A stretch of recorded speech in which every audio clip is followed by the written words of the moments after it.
Hi, my name is Tom. I'm going to show you how to install this Frontrunner drop-down table on a Jeep JK. This is a 2014 Jeep JK, the Rubicon, not that it matters, but how to get it on here where this part slides out around the hump.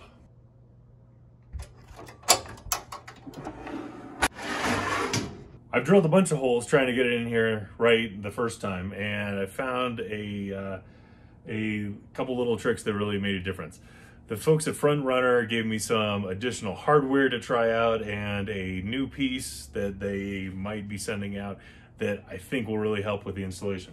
So one of the problems that I encountered that other people have talked about online is that when you put this onto the back, I got this great glass, is that it goes down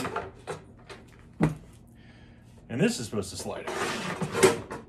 But it wants to hit this, the hump, for where the door handle is.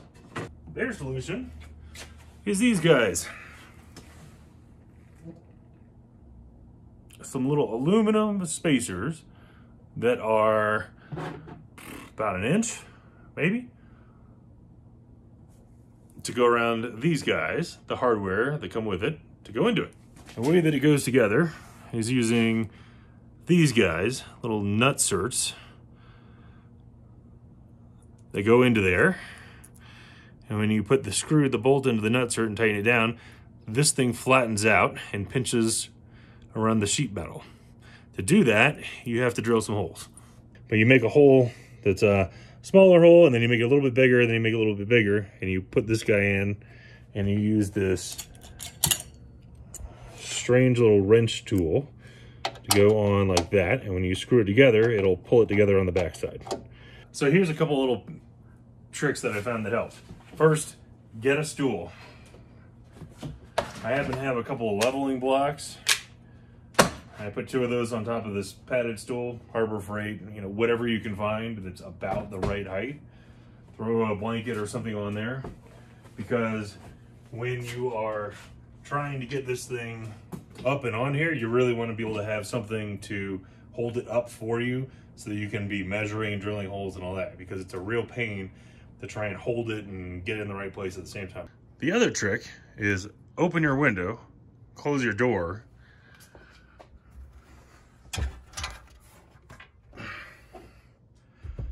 and then put this thing up against roughly where you want it to be. My model has a subwoofer, so it's got to be over just enough for that, but it's also got to be over enough to get around the hump for the door. So that gets you roughly to the right distance across. At the end of the day, the important thing is, unless you want to get rid of the carpet and the jack storage piece down there, it basically has to be able to sit on top of where the carpet is. So the easiest way to figure out if it'll sit on top of where the carpet is to put it in here with the carpet and see how it's actually going to fit. So if you do that and then open it up, and that does raise it up a little bit when you do that, because the hinge is on the bottom, so it raises it up a tiny little bit. And when you do that, it gets you pretty close to where it's going to have to go, because that's high enough up that when this folds, it'll actually allow it to clear everything and go inside. But again, the problem is then the wood won't slide out without the spacers. You could probably put the holes wherever you want to. Obviously, I had a couple different shots, but that was the orientation that worked the best for me, given the holes that are on the back of this. So they give you about 4 holes to be able to put it into. On mine, the 2 outside ones worked pretty well, and the 2 inside ones worked pretty well. I took off this panel and tried to put one of them up here, but there's some stuff that's kind of like this, where it's slots, and it went in and it was sitting really crooked when it was in there, so that didn't really work. These things are a nightmare to get out if you get them in wrong. This is really kind of a frustrating design, because you have to have a little tool to get them in there, and once they're in, I don't know of any way to get them out other than basically chewing at them with pliers and a hammer and all that kind of stuff to be able to get them out. I wish there was some better way to do it, but that's what they gave me. Hopefully in future kits, If they give you like an extra 1 or 2 of these, that would be awesome. As well as the spacers, if they gave you an extra 1 or 2 of those, that would be great. The kit did come with a whole ton of other bolts and pieces like that.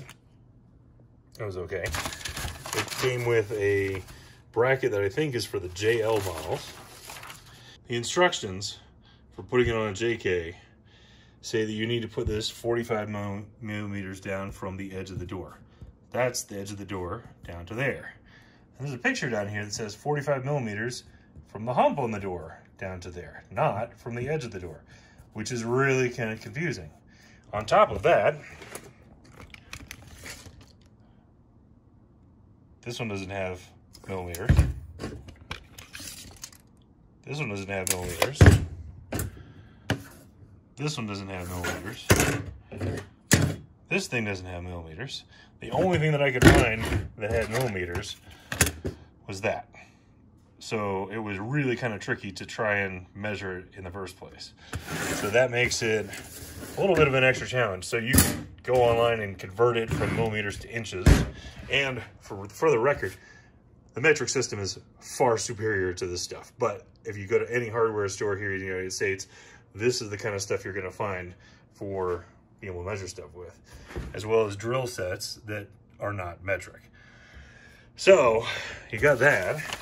And then when it says to drill holes, whatever size it is that you need it to be, you're not going to figure it out. But if you get one of these cheap things at Harbor Freight, you can kind of figure it out. So using one of the nut certs and seeing what sizes it'll fit into, it seems like it goes into 15-30 seconds pretty well. And that's one of the sizes that I had in the drill set.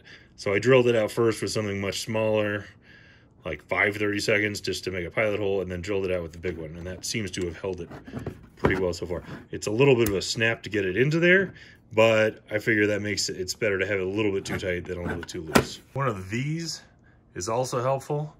A bit to go onto the end of the Allen head screws. I guess this is S24? That's what it says. Anyhow, that really comes in handy compared to using a little Allen wrench, that on the end of a drill, but you got to be careful you don't overpower it. Bounce it on the blocks, on the stool.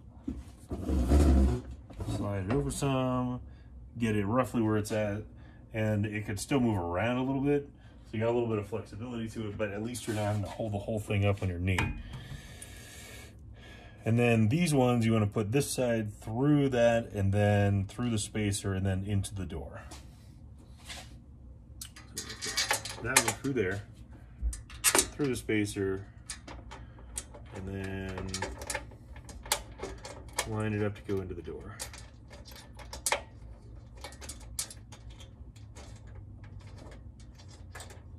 You can finger turn it in for the moment.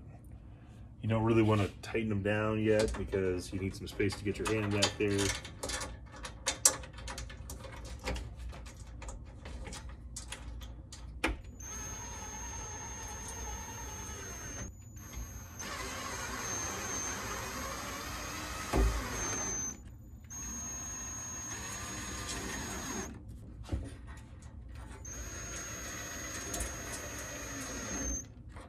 It's not moving, it's not going anywhere. There's a little bit of a gap, but it's not too much behind it. And if we put it down, slide it out, now it all goes all the way out. Slides all the way out, slides all the way back in, closes up. And back here, that's the amount of space you have, about a finger width. And I was able to keep the piece of plastic trim on there this time. I didn't think I was going to be able to do that last time. So now, moment of truth, let's see how it closes up against here. Makes a little bit of noise, but it's there. And on this side, there's just a little tiny bit of gap between this and between the table and the subwoofer. And on this side, Plenty of space over there. Didn't lose much trunk space. Open it back up. And this latch thing is really nice. It's got a nice little lock on it. There you have it. Thanks for watching. I hope it was helpful.